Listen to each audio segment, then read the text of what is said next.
Political news, sport news, crime news કે તમારા રાજ્યના સમાચાર, તમારા શહેર, તમારી આસપાસ બનતા ભ્રષ્ટાચાર, હવે દરેક ખબર પર રહેશે અમારી નજર. હંમેશા સત્યની સાથે રહેશે ગુજરાતનું સર્વશ્રેષ્ઠ ન્યૂઝ ચેનલ વિશ્વાસ 24 ન્યૂઝ ગુજરાતી.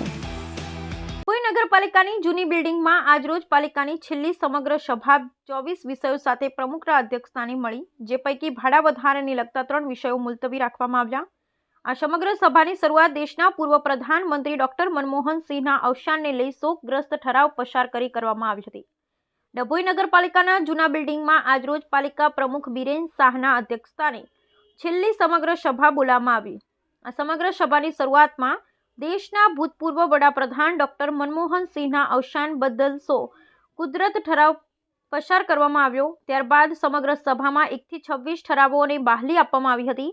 આ સમગ્ર સભામાં ખાસ લેવાયેલા નિર્ણયોમાં ₹6 કરોડની આવેલી સ્વર્ણિમ જયંતિ 2024-25ની આવેલી ગ્રાન્ટમાંથી ₹4 કરોડ, નવીન આકાર લઈ રહેલા ઓડિટોરિયમ પાછળ ખર્ચ કરવો, ₹1 કરોડ પૈકી 12 લાખ રૂપિયા નગરના 9 વોર્ડમાં વિકાસના કામો પાછળ ખર્ચ કરવા, જ્યારે બાકી રહેલા ગ્રાન્ટનો તનહોલ સામે કરવો, લઈ રહેલા નવીન કોમ્પ્લેક્સમાં ખર્ચ કરવાનો નિર્ણય લેવાયો. આજ રોજની સમગ્ર સભામાં નિરાતોને ફાળવેલ જમીન, કેબિનના ભાડે બાબતને તથા પાલિકા શોપિંગ સેન્ટર ભાડા વધારાના જેવા મુદ્દાઓને આજરોજ મુલતવી રાખવામાં આવ્યા. આ સાથે રાષ્ટ્રીય પર્વ પ્રજાસત્તાક દિનની ઉજવણીના હેતુ માટે ₹15 લાખનું ફંડ આયોજિત કરવામાં આવ્યું. એટલું જ નહીં, 26 જાન્યુઆરી બાદ નગરપાલિકા તેના નવી બિલ્ડિંગ ખાતે શરૂ થનાર છે, ત્યારે સરકારશ્રીના ધારાધોરણ મુજબ નવા બિલ્ડિંગમાં કોઈ પણ ધૂમ્રપાન કરતું જણાવાશે તો ₹500 દંડ કરવામાં આવશે. વેગાવાડીઓ વિસ્તારમાં પાલિકાએ પાણીની સમસ્યા હલ કરવા બનાવેલ બોરની બાજુમાં આંગણવાડી બનાવવાનો પણ નિર્ણય લીધો.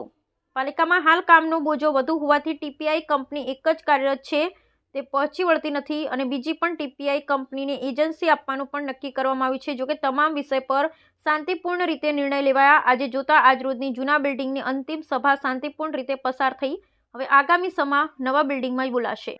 બપોરના 1 કલાકે સમગ્ર સભાનું જે જૂની બિલ્ડિંગમાં આયોજન કરવામાં આવ્યું હતું, જે આજે છેલ્લો દિવસ નગરપાલિકાનો હોય, હવે નવી બિલ્ડિંગમાં પ્રસ્થાન કરવા જઈ રહ્યા છે, ત્યારે આ જે બિલ્ડિંગની પરિસ્થિતિ છે એવી જ પરિસ્થિતિ નગરપાલિકાની ના થાય એના સૂચનો હું જાતે સભ્યોને આપ્યા હતા કે દરેક જગ્યાએ નગરપાલિકાને નુકસાન થાય છે એવા કામો ના કરી નગરપાલિકાનો વહીવટ અને સ્વભંડોળ કેવી રીતે સક્ષમ ને વ્યવસ્થિત બને એના પર ભાર આપ્યો હતો. બધા સભ્યોએ એને આવકાર્યું હતું. હવે નવી બિલ્ડિંગમાં 25 તારીખે કાલે જવાના છે, તો એનો ખર્ચા બી વધવાના છે, તો એ પ્રમાણે લોકોએ સહકાર આપ્યો હતો. કેટલાક નગરપાલિકાના સાધનો જે ડભોઈ નગરની બહાર જાય છે, drainage pumping machine, section machine, એના ભાડા વધારા કર્યા હતા.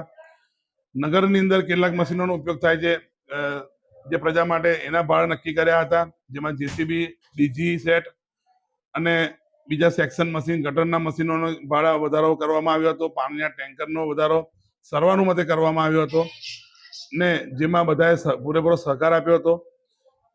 આગળ 6 કરોડની ગ્રાન્ટ આવનારા સમયમાં આવી રહી છે, એના વિશેના કામો તાત્કાલિક અસરથી કામ વહેલી તકે થાય એના કારણે એવી રજૂઆત કરી હતી, જેમાં 4 કરોડના કામ, જે ઓડિટોરિયમનું વર્ષોથી કામ અટકી ગયું છે અને ધારાસભ્યશ્રીની સૂઝબૂછથી એ 40 લાખમાં કામ, જે ₹1.5 કરોડ ભરવાના હતા, જે 40 લાખમાં આટોપી ગયું છે, તે 40 લાખ રૂપિયાનો ડીડી જીબીમાં જેટકો કંપનીમાં આપી દીધો છે. એટલે એનું કામ પણ કામગીરી ચાલુ કરવાની છે. 4 કરોડ એમાં ફાળવ્યા છે.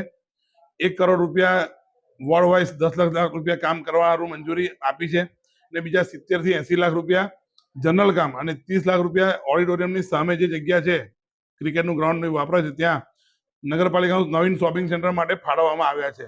બધાએ સર્વાનુમતિથી એને સ્વીકાર્યું છે. સાથે સાથે જે ભાડા વધારવાનો વિષય હતો નગરપાલિકા શોપિંગ અને નિરાશ્રિતોનો અને નગરના કેબિનોનો, એ અમે નક્કી કર્યું હતું કે થોડો પોસ્ટપોન રાખીને આવનારી ફેબ્રુઆરી એન્ડ સુધીમાં જે બજેટની મિટિંગ સમગ્ર સભા બનશે એમાં એ લોકો જો સંકલન કરીને વાતચીત કરીને એના ભાડા નક્કી કરવાનું આયોજન કર્યું છે. નગરપાલિકા નગરના લોકોથી ચાલી રહી છે. સ્વભંડોળનું ભારણ એનાથી પગાર થાય છે. પગારમાં પહેલા 2 મહિના 3 મહિના પગાર થતો નહોતો, પણ જ્યારથી અમારું ભાજપનું બોર્ડ બેઠું છે આ 4 વર્ષથી, તો અમે પગારમાં રાહત રેગ્યુલર દર મહિને પગાર કરવાનો પ્રયત્ન પૂરેપૂરો કર્યો છે અને થયું છે. તો મારી પ્રજાજનોને બી અપીલ કરું છું અને દુકાનદારોને બી અપીલ કરું છું કે એમાં કોઈ દ્વેષભાવ વગરની વૃત્તિ વગર કામગીરી અમે કરી રહ્યા છીએ, તો એમાં સહકાર આપશો અને નગરપાલિકા કેમ વ્યવસ્થિત ચાલે અને ડભોઈ દરભાવથી કેમ બને એમાં સહકાર આપશો, એ જ નમ્ર વિનંતી.